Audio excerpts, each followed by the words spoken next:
Hello YouTube, Robin Hood Bricks here, and although the news article suggests that there's a new truck in town, the reality of the situation is there's actually a new train in town.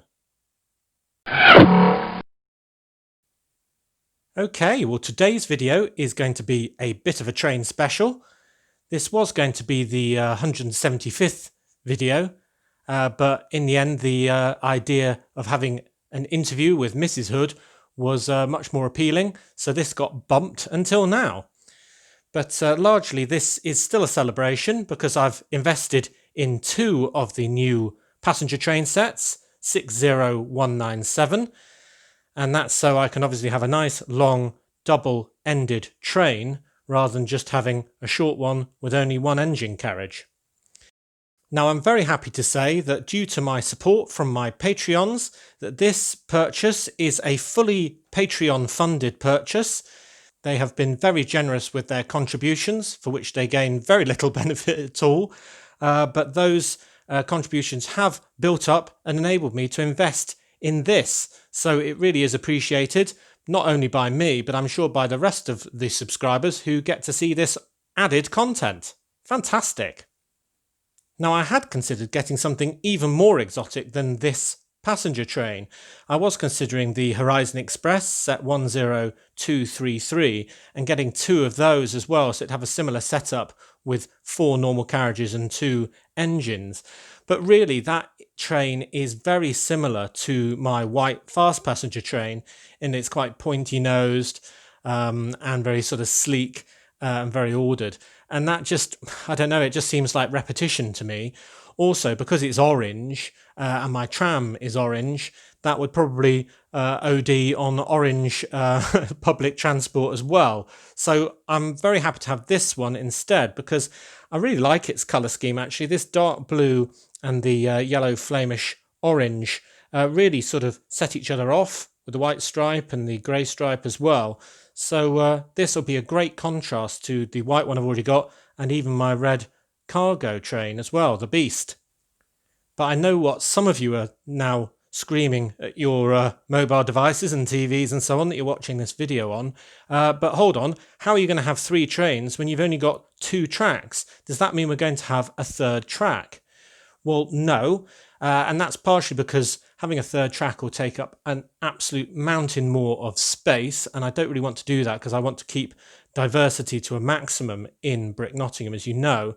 So what I'm trying to do is incorporate this into the 2 existing tracks. Now clearly I can do that by taking one train off and alternating trains, which is good.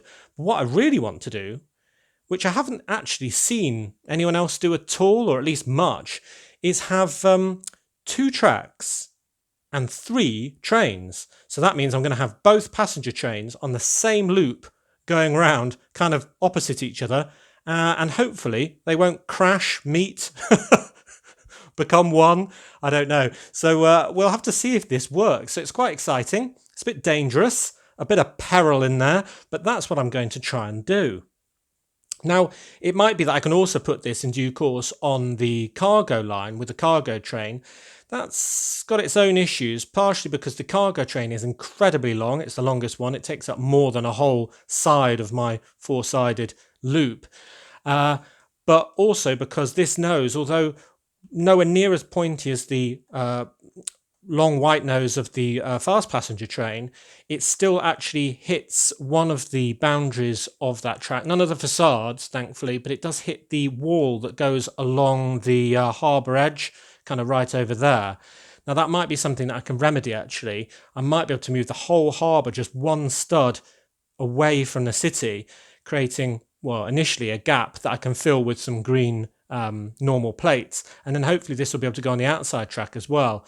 But today we're just going to be doubling up on the inside passenger track with the fast white train. So this may be dangerous. There may be collisions. I'm also going to use this kind of minor celebration of the Patreon funded train to use a lot of train cam. So we'll have lots of first person perspectives from the new train itself. and from the white fast passenger train, with all these on the same track, and maybe even both of them from the perspective of the cargo train. So I'm planning to go completely to town with train cam. But I do think you'll agree that having two trains on one track definitely adds a bit of excitement and definitely complies with my main design rule of achieving as much density as possible because train track just takes so much space up. So the more train you can put on that track, the better. So just a whistle-stop tour of a few of the changes and plans I have for this train and my initial thoughts. I do think it's a very attractive train, like I said, with good curve on the front here, nice stickers and a good colour scheme. So I like that very much. I also like the new style of pantograph, which is a bit more realistic. So that's really quite interesting.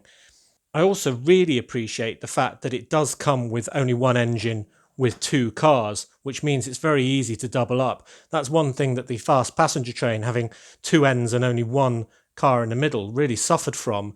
And it just created a massive secondary market on eBay for people buying more middle carriages or converting two ends into one middle carriage and so on. And that's something that I've had to do quite a lot. But straight out of the box, two sets equals quite a long train. So that's a really good start for this one. And obviously this train is powered up rather than using power functions.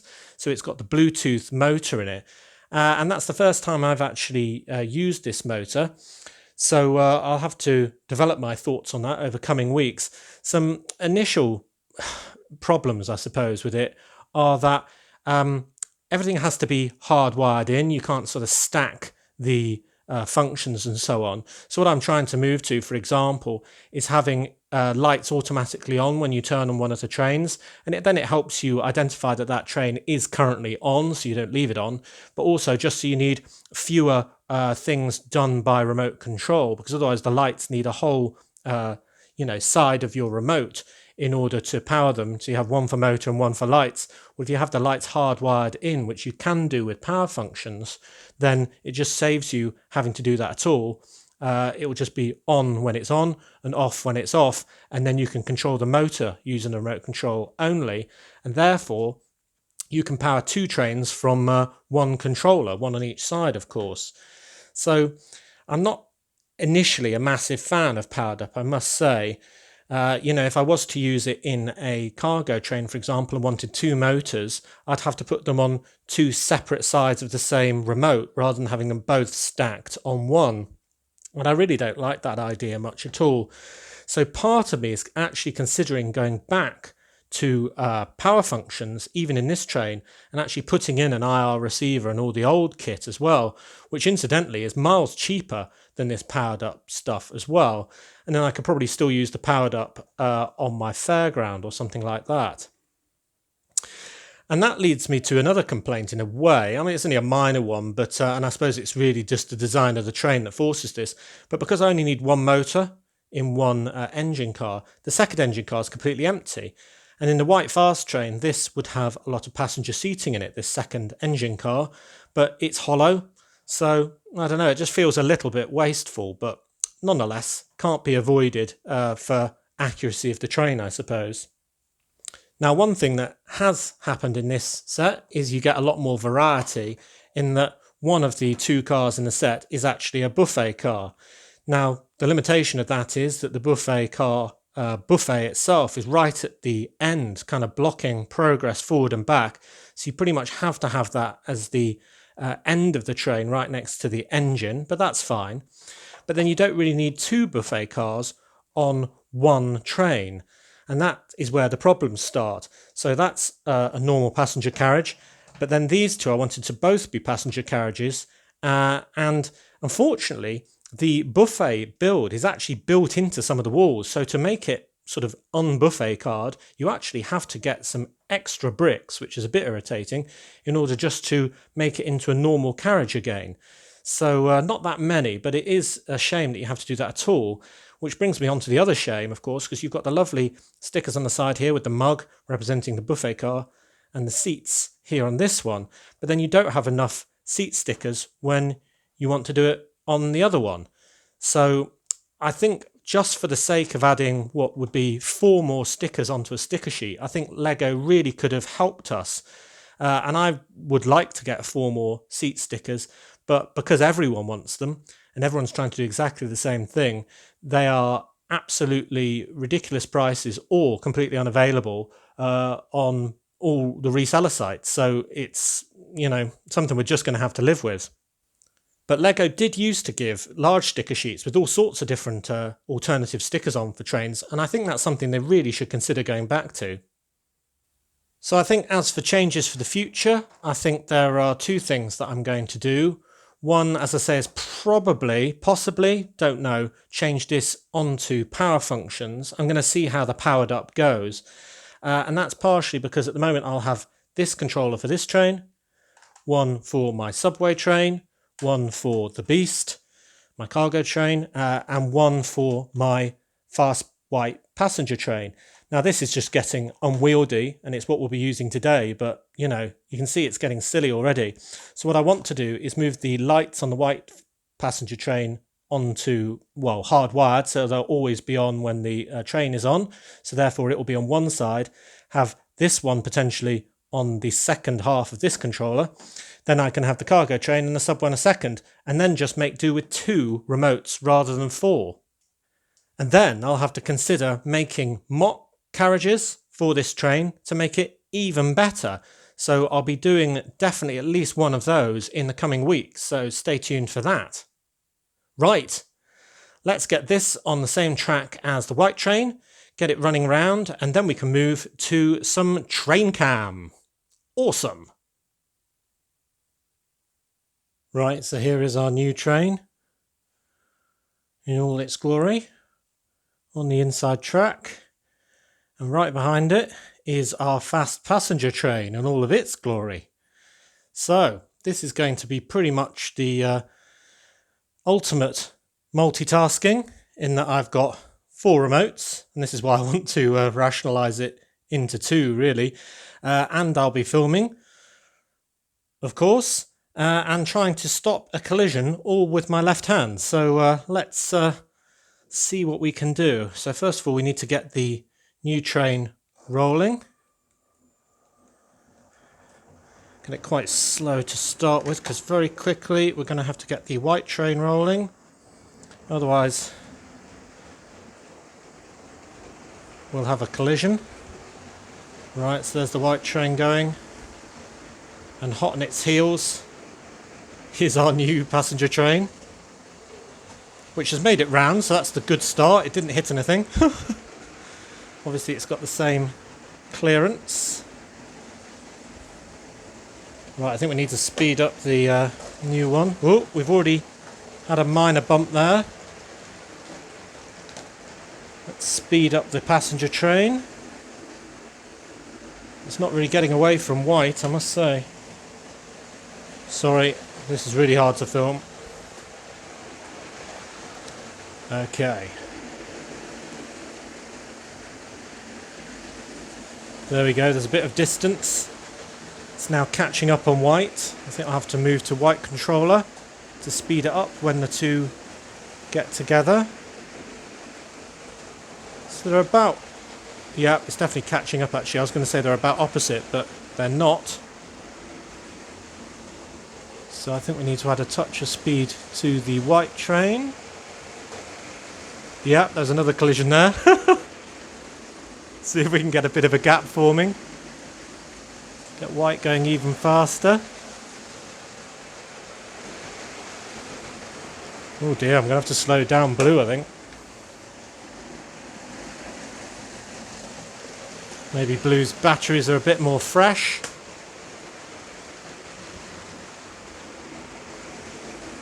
You're probably getting as dizzy as I am turning around. That's a bit more realistic.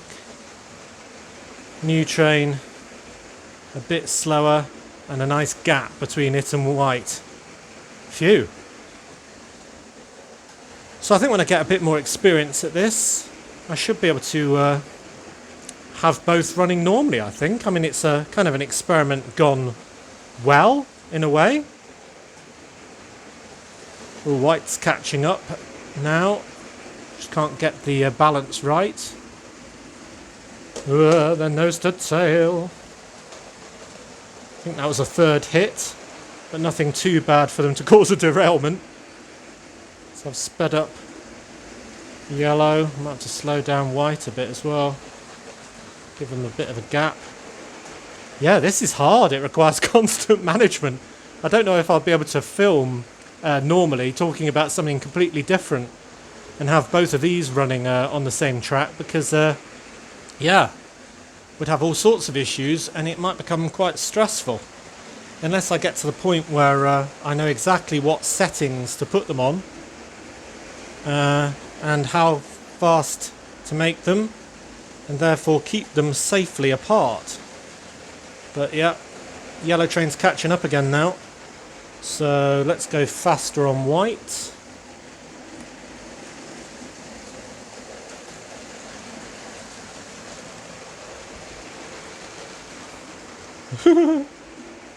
Sorry about the pictures, they're not that great, and that's partially because I'm constantly reaching for a remote of one description or another just to get the balance right.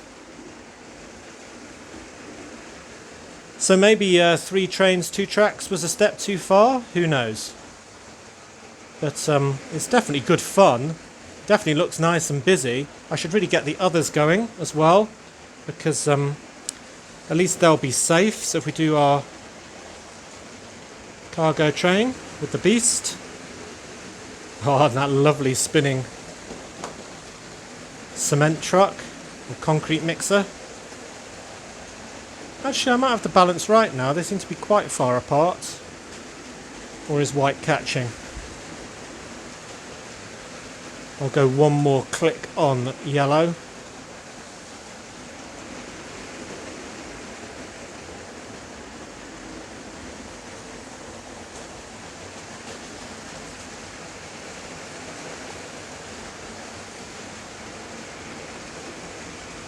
Well, it looks good. Just check on the 2 passenger trains. They seem to be fairly apart. I think yellow could do with a bit of a boost, get a bit of distance in between it and the white one. Yeah, okay. So it would be interesting to have one of the passenger trains on the outside line, but I think it just becomes a lot more difficult just because the cargo train is considerably longer than the other 2, so it would make it a lot more difficult to maintain.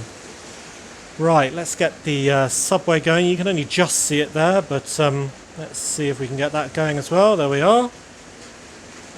And then the tram.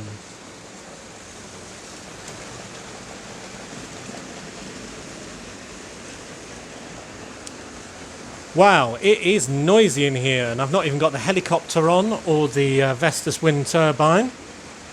But there we go. Oh, I think white train's catching up again. I better give yellow a quick boost.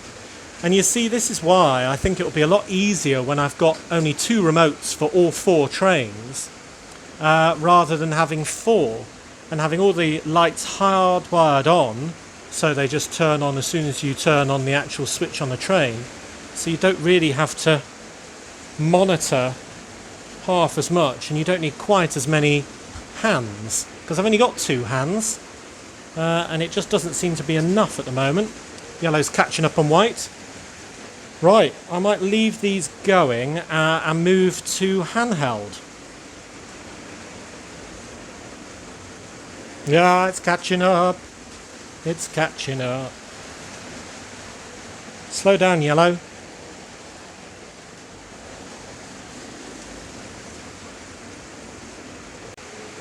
You see, you leave it for 2 minutes and that happens. They're actually meeting on the corners, so I better sort that out by increasing yellow's speed a bit.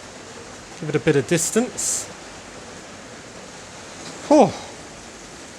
And that was just me removing the tripod. So if we've got a distance now, yeah, oh, we've got quite a distance before the white one comes round. Yeah, so it's pretty hectic. I don't know if I can be handling this stress, but I have bought it now, so there's no real return. So there's the white one, and I think yellow's actually catching it up now. God, I did want a bit of excitement and drama, but this might be a bit too much. Yeah, I'm going to have to slow down yellow, I think now. It's pretty much caught up with the white one. Oh, yeah. Oh, it nearly came off there, I think. Do you see that? A bit of a wobble when it smacked into the back of the white one.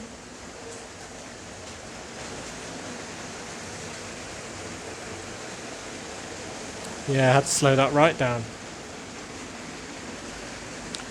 Well, it's definitely fun. It's definitely hectic. It's definitely noisy. It definitely requires constant monitoring. But I do think it's a good improvement to Brick Nottingham. So that's the main thing. And as long as you guys like it as well. And it gives me the opportunity, obviously, to do a lot more mocks, in that I can do mocks for this yellow and blue one. And this is what I was talking about, having to move this fence away from the harbour wall. And I think I can move the whole harbour just one stud towards that wall over there. And then hopefully that would create enough tolerance. It's fine on the straights, it's just when it gets to that corner over there. The white train is definitely confined to the insides. Right, I think we should do some train cam, because I think that would be rather good, and we can do it from all of the trains going round. Fantastic.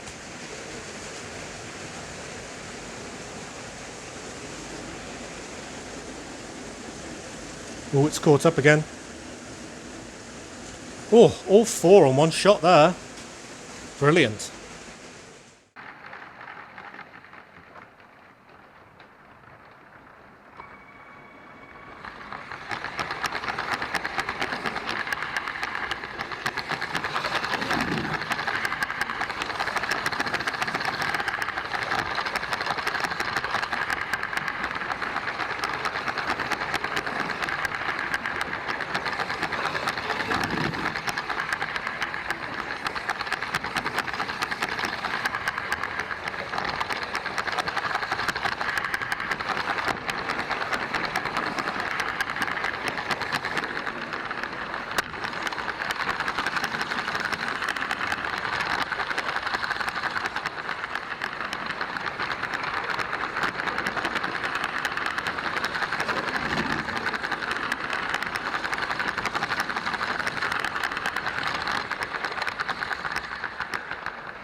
And here we are trackside with the new train, ooh, closely followed by the white train. And there's the beast coming on by. Fantastic. Looking good.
Well, I missed it on the camera, so unfortunately we don't have the crash footage, but there's been a bit of a pile up here as the white train caught up with the yellow train and smashed into it, keeping it, knocking it off the rails and making it hit the tunnel, which means it's separated from the rest. And there's a massive pile up behind the arcade and the coffee chain shack. And because all that fell over, it even caused loads of these carriages to disconnect from the cargo train as well. So I think we've got some repairs to do before we can continue our footage. I'll try and catch the next one. As it turns out, it looks like At Sweat is now perilously in jeopardy, down to the fact that it's lost one of its two front pillars. So we'll have to restore that before everyone in the gym plunges to their deaths. Yeah, very good.